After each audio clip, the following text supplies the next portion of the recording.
I wanted something that was more community-focused, focused on my community. I grew up here. I love Portland. And boy, did I get that. I don't think there is an issue in Portland that doesn't cross my desk. So 1 minute I'll be having a discussion, and this is the honest-to-God truth, about crow poop. And then the next call will be about major tax policy. They're all important. From the studios of KINK Radio, it's the Portland 50, a podcast series about the people who dreamt, built, and championed the innovation, growth, and uniqueness of Portland. The Portland 50 series is brought to you by Jaguar Land Rover Portland. One company, two iconic brands. Jaguar Land Rover Portland is a Don Rasmussen company, the legendary Portland institution serving our community since 1950. I'm your host, Peggy LaPointe. Today, I talk with Sandra McDonough, President and CEO of Portland Business Alliance. Sandra will retire in August after 13 years of running the PBA. If you look at our walls in the office, we have pictures of all the chamber chairs, and their names that we know in Portland today. Corbett and Failing, and the people who are involved now have streets named after them. And they were people, it's all men, who came together and said that business has a really important role in creating community. And they came together to support the development of this city. And that continued for many decades. It's fun to look at those pictures because you see people dressed in uniforms during war years and how they changed over the years. And then in 1978, we had some great leaders in our downtown, really phenomenal people, the Goodmans, the Marks, Clayton Herring, people who we still have around today, who said a healthy and vibrant downtown is important. Plus we have, believe it or not, a homeless issue that we've got to be addressing. And they started really when they were looking at creating what was called then the Association for Portland Progress, how they could address some of these things they were seeing and start programs to help homeless people find their ways into housing and into jobs. They created a Homeless to Work program that we still have today. Going back to the 1800s, I mean, Portland Business Alliance, a lot of what you do is help to nurture leaders within the community. Right. These are the leaders of the 1800s, early 1900s, and so on. And here we are in 2018, and that's what you're continuing to do. So the advocacy part of Portland Business Alliance is, you know, your group is the voice for a lot of the businesses in the region. There are over 2,000 members. When you're talking to businesses, what are they talking to you about? Well, you know, the people who are in the businesses that make up our organization, they're region-wide. So we have members from all over the four-county region here in the Portland metro area, and then a lot of smaller businesses, particularly in the city of Portland. And the people who run them and work in them, thousands and thousands and thousands of employees, they live here. And so what they care about really are the same things that Portlanders as a whole care about because they live and work and are raising their kids here. We just did a public opinion survey just a few weeks ago in which we went to Portlanders and we said, what are the issues that you care the most about? It was an open-ended question that went to registered voters in the Portland metro area. And their top concern was homelessness. Number 2 was traffic, transportation, particularly congestion. The third was housing affordability. Those rose to the top. It's interesting because we've seen issues wax and wane, and homelessness and housing affordability have really shot to the top, as has congestion, traffic congestion. We're hearing more and more about that. Now, if you look back historically, and when you were at TriMet, we've been working on that for decades. We've been working on homelessness issues for decades, but making sure that we have a transportation system that serves its region, and particularly from our perspective, make sure people can get to work and safely. That's something that we have had top of mind for a long time. How many people filled out your survey? You know, it was a scientifically correct telephone survey, so it was done by DHM Research, and I know they have to make thousands of calls to get I think it was about 650 registered voter, but it's designed in a way that we make sure that we're representative of the population as a whole. So statistically, the right number of men, right number of women, right number from each age group, Democrat, Republican, Independent. So it was a statistically correct survey. Mm-hmm. I would imagine that the businesses that are looking to relocate here in the Portland area, and when you say 4 counties, Clackamas, Multnomah, Washington, and Clark. That's what I thought. Their concerns are probably the same as the folks from that survey. Absolutely. We hear a lot, we get calls from businesses all the time when they're looking to locate here, and they want to know, do their employees have the option of sending their kids to good schools? Can people get to work? They want to know what the tax situation is, and they want to know what the community as a whole is like. So we partner with Greater Portland, Inc., which is an economic development agency, to make sure that when we hear from those companies, we call them and we find out what they need to know, and we get them their information. When it comes to the memberships, I did notice that a good portion of the memberships are from smaller businesses. This is true for chambers all over the country, and we are, at our heart, we're a chamber of commerce. We're a large city chamber of commerce, so we approach things a little differently than some others, but about 80% of our members are small businesses, and we define small as 50 employees or fewer. So they're the cleaners and the storekeepers and the 1-person or 2-person accountant office, and they are in a lot of ways the heart and soul of business in this community. We also have many large businesses, and our larger businesses actually provide most of the financial underpinning that makes our organization healthy and viable, and they do it as a public service, so they can make sure that we're advocating for business as a whole, small business, medium-sized business, and large. Because you have to have the small, medium in order for the large to thrive as well. And vice versa, right? Because a lot of the smaller businesses do business with the large businesses, or they get customers who are employed by the larger business. And I think, in fact, if you look at where people work, a lot of them work in the larger business, so it's an ecosystem. You need large and small business. You need businesses that do most of their work here in our region, but you also need businesses that trade outside of our region to bring new dollars in. So it's an ecosystem, and it needs to be healthy on all fronts.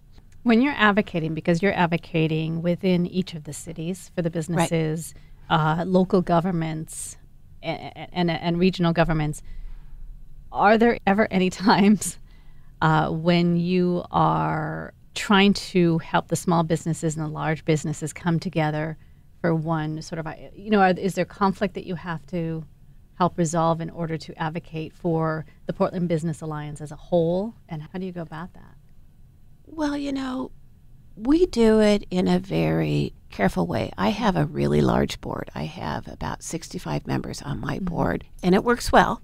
There are days when I think, wow, that's a lot of people, but they show up. We have great conversations, and we build our board to be representative of the business community as a whole. So we have small business, we have large business, we have trade-based businesses, and we have businesses that do all of their work in Portland, suburban, urban, so that when we take a position, we know that we have had people who represent all kinds of business interests weigh into that decision before we make it. The other thing we do is in our leadership lineup, we make sure that we are diverse at the top there too. So one year we'll have a small business person chair the board, and the next year it might be somebody from a very large business. The other thing we do that I'm particularly proud of is we want to make sure that our board looks like our community. So as I said, we have a very diverse set of businesses, and we also have a commitment to diversity, ethnic diversity, gender diversity, sexual preference, and we've written that into our bylaws to say that we will be representative of the community and make sure we have a diverse board. I actually used to be on the Portland Business Alliance board. Before I took this job, I was in the energy business for a long time, and I represented my company on the old chamber board and then on Portland Business Alliance. And I remember I was one of only a very few women that were on the board. So we've stepped in and we've said we're going to be more diverse, and we've built a board that represents the community. And then I think you speak you, as the Portland Business Alliance, can speak in a much more authentic way. Absolutely. In a much more respected way. Absolutely. And I have to say, if they're listening, my board members are not shy, retiring people. They speak up, and we sometimes have lively debates, but we like that. We want to make sure that we've really aired the issues, and we bring in people who have different points of view. Sometimes we bring in people who we know won't agree with us so that we can hear their points of view, so we can make a decision that is reflective of the broad board and the broad business community.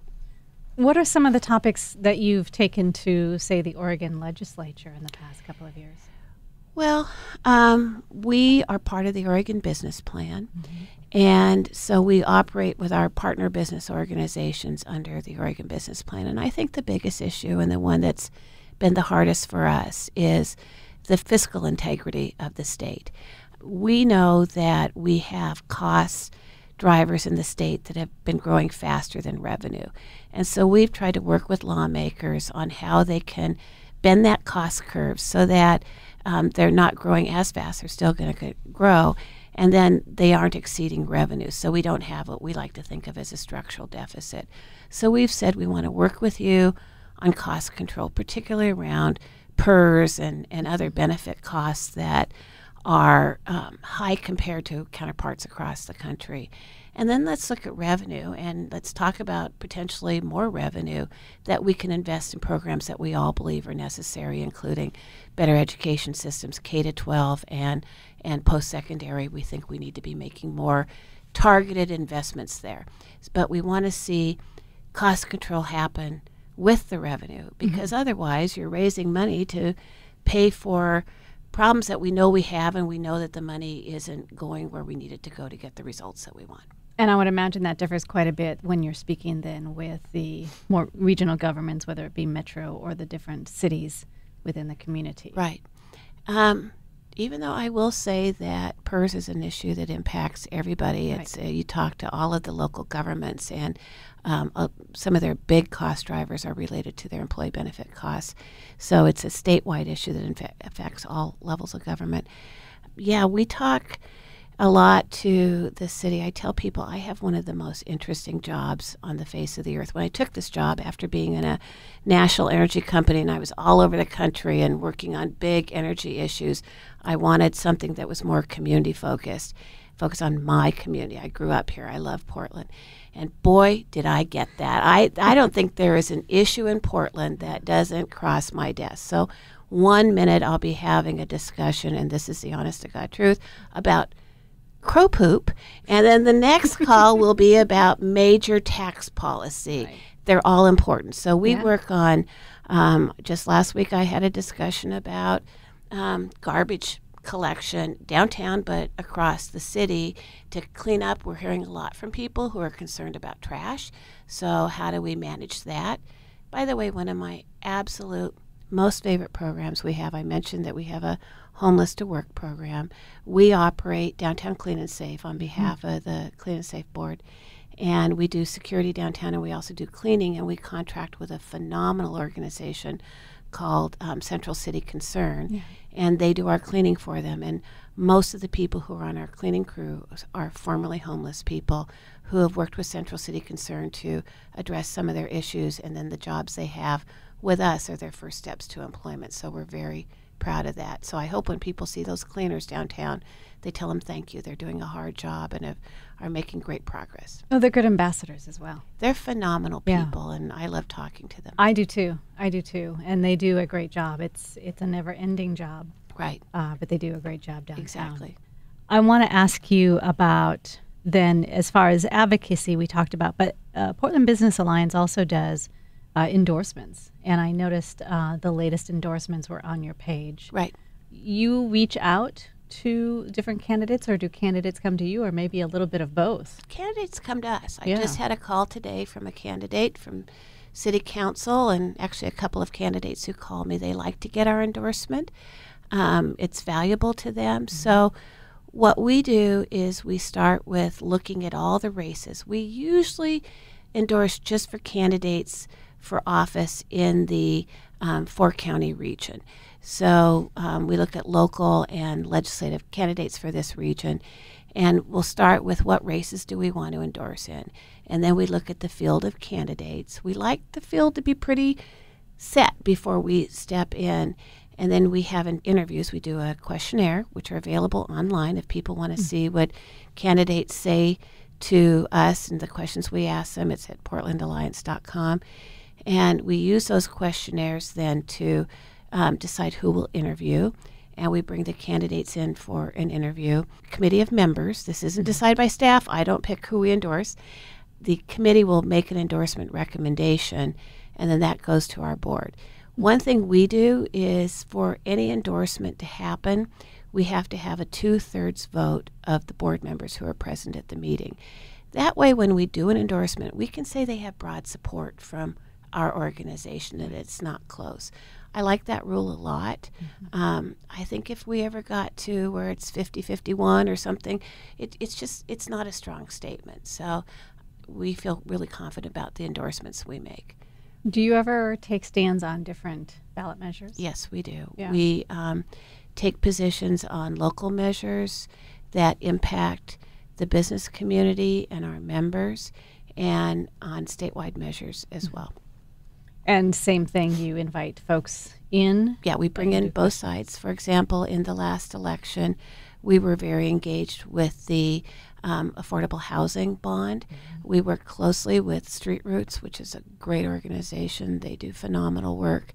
And with the advocates and with city and county leaders on that, endorsed early, helped them raise money, and really believed in that. And we're really glad to see that, because that bond pays for housing for the lowest income people, and these are people who really need to have government support in their housing. So we thought that was an area where we needed focus, and we supported that.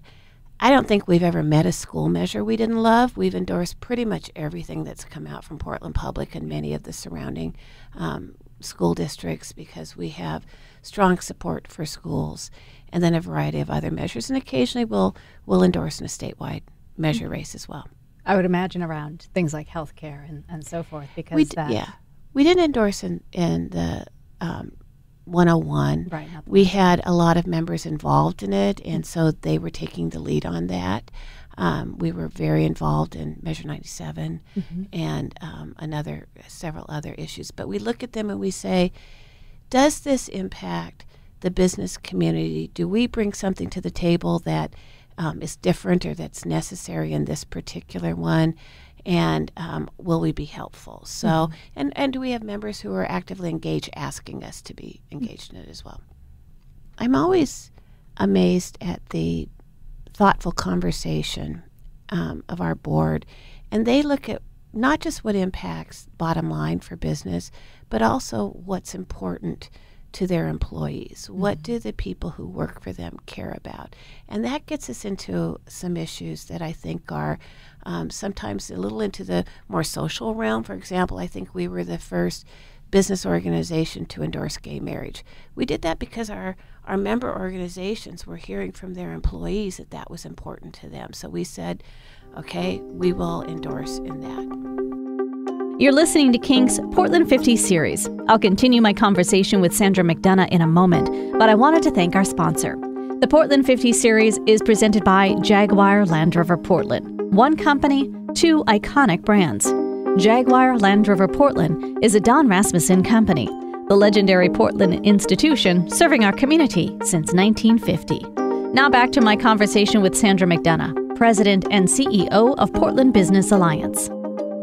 I mentioned earlier that I worked with TriMet, so I know that you work with TriMet for different things. Yeah. And you also, Street Roots, you help support them, and Central City Concern. But are there any other groups? I would have to imagine the tourist industry you probably work pretty closely with. What other organizations? Oh, gosh, we have a lot of partners. And I think when you're an organization like ours, you have to understand that you have strength in your partnerships. And we can't be in charge and driving every single thing that's out there. So sometimes we take the lead, sometimes we partner with others that take the lead. Sometimes we get calls from our partners saying, can you help us out? So transportation, we work a lot, as you said, with TriMet, Port of Portland is an important partner. We work with the State Department of Transportation in the city, and we want investment in our transportation system. And I'm glad you mentioned TriMet. We have an incredibly strong partnership with them. Have worked with them on all the rail lines and the bus lines, and from working there that we sit with them and really talk about what's going to work, what the right placement is, how to pay for it. A lot of people, I don't think, understand that the biggest part of TriMet funding actually comes from businesses through the payroll tax, and we actually worked with them to increase the payroll tax some years ago. We work with other nonprofits. Central City Concern is a phenomenal nonprofit, a great partner of ours. We work with Transition Projects, New Avenues for Youth, Join, particularly on the homeless issue. I talk to those folks every week, and every chance I get, I want to say, I hope Portlanders support those organizations in what they tell their friends, occasionally get out their checkbook, because those folks are on the front line doing the really hard work. A partnership we have that I think a lot of people don't always see is with our elected officials. I'll go and sit down with the mayor or the county chair or one of the council people or the governor or whoever and say, what is your agenda? And how do we intersect on what we want, and how can we work together to make something happen? And we do that a lot. I think we have a phenomenal partnership with Mayor Wheeler, and I was just talking to Nick Fish last week, Commissioner. Great partnership with him. Deborah Kafori. In fact, the county chair, Chair Kafori, and Mayor Wheeler have done incredible work on the homeless issue recently. They don't get enough credit for that. They've added about 750 new emergency beds. We had a huge need for more emergency beds. People were sleeping outside because there really was no place for people to go. And we've worked closely with them and tried to support them on that in every way. But those are the kind of partnerships that make us successful. What I believe is you always look for a place to work with people, and you're much more productive when you do that. We all see it. You don't have to be downtown to see it. You can be in any part of the community, any part of the four-county region to see it. And I have to imagine that definitely is one of the biggest concerns. Homelessness? Yeah. Yeah. When I started in this job 14 years ago, it was almost the first issue I worked on. And it's been interesting to see the thinking evolve. And I'm going to just be honest and say, when I first started the job, with a lot of my members, it was all about people are sitting on the sidewalks, we've got to get them to move. And there still is a lot of concern about livability. We talked about seeing a lot of used needles downtown and trash and things that are concerning. But what I now hear from people overwhelmingly is we need to find human solutions. We need to find places for people to sleep. We need to help the mentally ill people. We have to address the opioid crisis, which is really impacting our homeless situation in a big way. So I think where we are is we believe in leading with compassion. And then what you just said is also very true.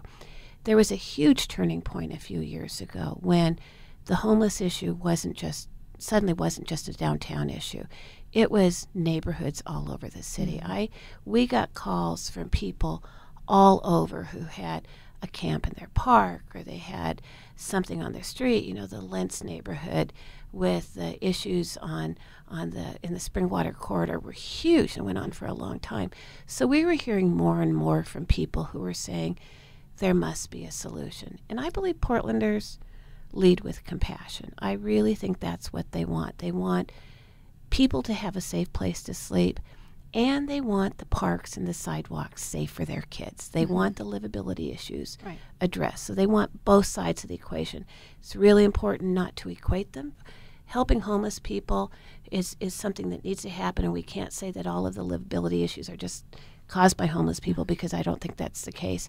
But we need both of them addressed. Yeah, absolutely. And that goes hand in hand with the housing affordability, rent, and that sort of thing. It's a multi-pronged solution. We just did a report. We released it last week. We do an annual look at the Portland economy. And a couple of things we found this year were really interesting. We've done it for about 9 years now. We looked at the population growth, and we know that Portland is a huge attractor for new people. More than 100 people a day move here. So we saw real growth in population. We saw growth in jobs. We've brought back, some years ago, we started bringing back more jobs than we had before the recession, so we've recovered the jobs.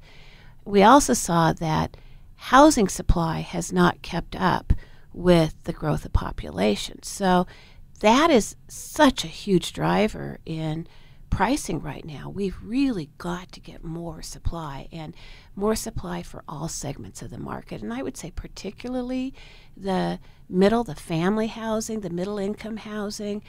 We need more of that, and we need it to be broad-based. Another thing we've been looking at in the last couple of years is what's happening to household incomes. Like every other part of the country, it took a long time for incomes to start recovering, household incomes to start recovering after the recession. So we saw the first real increase, I think, a year ago. And this year we saw household incomes go up as well. In fact, we're growing faster than other regions that we compare ourselves to. But the prosperity is not equally shared. And we've broken it down by ethnic groups. And what we're finding is that African American households and Latino households in particular, their incomes are not keeping up. They're quite a bit less than Caucasian households and Asian households. We also know that Native American household incomes are down. It's too small of a population for us to have measured in this. But we're talking more about how do we make sure that all of the opportunity that we've created in this great economy that we're seeing in Portland, how do we make sure that's shared more broadly in our community? Yeah. I want to touch on some of the programs that Portland Business Alliance is involved in. And there were a couple that stood out in my mind that are fascinating to me. There's a lot of information on your website about it. The Leadership Portland one was interesting. Business leaders get a look at the issues in the region, and they give back. So they complete this team-based community project, impact project. And there is, look like 36 or so folks in this every year. Is that right? Right. What are some of these projects that they've worked on? Well, I'm glad you raised Leadership Portland. It's a phenomenal program that brings together a very diverse group of sort of mid-level business people. They're not new to their careers. They've usually been at it for some years. And their employers have said, I want to invest in these people and I want to give them a broader look at what the community is. So they learn about public safety and the arts and how government works and just have a year-long education. Part of the program also is how do you work with others? How do you build consensus around a project? So they get to pick a project, they get put in a team, and they pick a project that they work on over the years. So they've done a lot of different nonprofits all over the city. They've worked with youth-serving nonprofits. They did a project for the Crime Commission. So it's a really wide variety of nonprofits that they then go in, and I go every year to where they make a presentation, and it's a wide variety. Like there are some nonprofits that they tend to be smaller and they need some assistance, and so they will say we need a marketing plan. So we've got people in Leadership Portland who are experts on building marketing plans, so they go and sit with the nonprofit and they'll actually help them do a marketing plan, or they need to work on sort of employee relations, so they will coach them on that and help them work with that. So it's a great program, and everybody has fun. And there's so much benefit to it on all sides. Right. And in this program, you're building the leaders of tomorrow. And today, in many respects, since they're mid-level career folks. And they stay connected. So in fact, we have a phenomenal Leadership Portland alumni network where they all stay connected and they get in touch. So if they're working on a project in their company and they need some help, they'll pick up the phone and call somebody they met with through Leadership Portland, or maybe it was somebody who was in it a few years before them, but they have permission to call those folks. So it's really a way of building the connectivity that creates community and moves it forward. And, you know, sometimes the people move around in their careers as well, so it's fun to see them out there. One of my old chairs, my chair from 2 years ago, a guy named Mitch Horniker, was actually a Leadership Portland participant in the very first year of the class. So we pull them back into the Alliance and get them to volunteer with us as well. Oh, that's awesome. That one impressed me. And then the other one that I really liked was the Public Service Training Program. Right. And this is for folks who are interested in serving on government boards or commissions or even running for public office. Right. So a number of different ways that the Portland Business Alliance is really helping to build these future leaders. Absolutely. And that one, we decided that we wanted to create an opportunity for us to interact with people who are thinking about being on a major state board or commission or city commission or run for office, and create a relationship and help them understand what they need to do to make that happen. So that's a smaller class. That's usually about 6 or 8 people, and they come in. We have a selection process, and we'll bring over the people who build the city budget and say, here's how a budget works. Here's how it gets put together. We bring in folks who've run for office, current or former elected officials, and they say, here's how you build a campaign. Or someone who serves on a major commission, and they'll say, here's how you get involved. And when you do that, you need to know what the time commission is like. And we talk to them much more in depth about all the different issues facing the community. They love it, and we love the relationship, because then we know these people and we have the opportunity to stay connected with them over the years. And work together to help Exactly. get stronger. Can I mention another program that I like? We have lots of great programs, but we talked about small business before.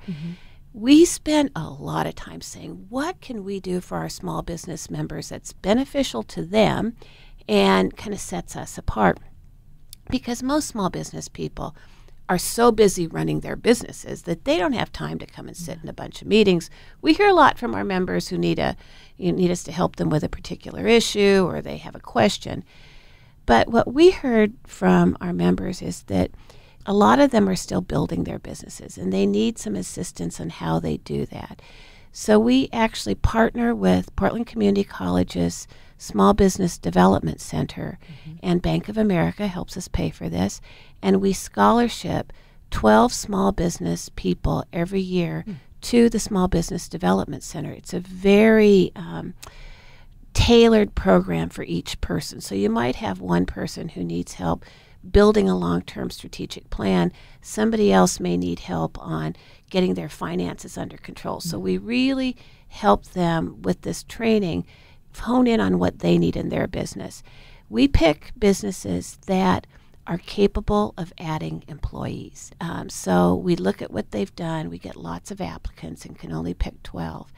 Over the years, the businesses that have been scholarshiped is a big variety of businesses, from a coffee shop to a business that exports goods. They've added a number of employees and grown their revenues, and we like to think that we've helped them with that. It's a great program. I love it. That is a good program, Joe. Yeah. I'm glad you brought that one up. I want to ask you one more thing. You are set to retire after 14 years. You're probably already having discussions with Portland Business Alliance, with your group, your core group, about future challenges for Portland Business Alliance and the community. We've talked about homelessness, and we've talked about housing. What other challenges do you think this area is going to be facing as far as how it affects Portland Business Alliance and moving forward? You know, I was born and raised in Portland. I love it here. I've lived in other places, but I came back in the early 90s because I wanted to have a family, and this is where I wanted to raise my family. And I've seen Portland grow a lot since I grew up across the street from Woodstock Park. I've seen a lot of changes, all for the good. I mean, we're a community. People talk a lot about people moving here from other places. My parents moved here from Iowa. They got in their car, packed up, and they didn't have a job. They just wanted to be here. I think Portland now is at a moment that's very defining. I've always described us in a way as an overgrown small town. People know each other. That's how I describe Portland, a big small town. It's a big small town. We've got our wonderful neighborhood feel. We know each other. We have a very high level of commitment to this community. But we're at the cusp of moving to being more of a global city. We are a global city. So how we evolve to that, bring people along, maintain what we love and hold dear about Portland, but also understand that there have to be some changes. If we want to have higher density, that means we've got to build housing in a different way and make sure that we have room for people to live and in places that they can afford to live. So we've got to be bringing in different kinds of thinking. We've got to be open broadly to all kinds of thinking to be a true global city. I think we are a global city, and I think that how we make that transition is going to be very important to what we are in the future. It definitely is. And you described it how I've been feeling. We are on the cusp, right, of something. What it is, it's exciting. It is exciting. Nerve-wracking. Change is hard. I've seen it. I'm old enough to have seen it more than once. I remember the 70s when we had leadership who said we need to think about transportation differently. We need to not just build new highways, we need to build rail that moves differently. We need to think about our downtown differently. We need to be open for the growth of a whole new industry on the west side of town, and we have that now with the semiconductor industry and Intel. We've gone through transitions. We weather them very well. We're welcoming to new people. So it's how do we balance the new, make sure that we still value our heritage, but be open to what the future is, and to make sure that as we create opportunity, it's for everybody, and that we aren't just benefiting the few. I think, as I said earlier, we've looked at incomes, we've looked at where people live, and we have to understand that we are creating a community where we're pushing people who have less opportunity, less access to good incomes. We're pushing them further and further out. So it's time to say, are we going to be San Francisco, where you have to be very rich to live in the city, or are we going to be something else? And how do we create that opportunity? So I think we can do it. I think we have great leadership, but we've got to keep the vision of what we want Portland to be. What is 21st century Portland really like? We have to keep that in front of us. Thank you so much for coming in today. I know that things are coming across your desk multiple times a day, but I really enjoyed getting some insight from you on how Portland might look in the future. Great. Hopefully. This was fun. I really enjoyed it. Thank you, Sandra. Okay. Thank you for joining me for my conversation with Sandra McDonough. If you've missed any of the previous podcasts, you can find them at our website, KINK.FM. The Portland 50 is a podcast series celebrating KINK's 50th anniversary, and it's about the people who dreamt, built, and championed the innovation, growth, and uniqueness of Portland. The series is presented by Jaguar Land Rover Portland. One company, two iconic brands. Jaguar Land Rover Portland is a Don Rasmussen company, the legendary Portland institution serving our community since 1950.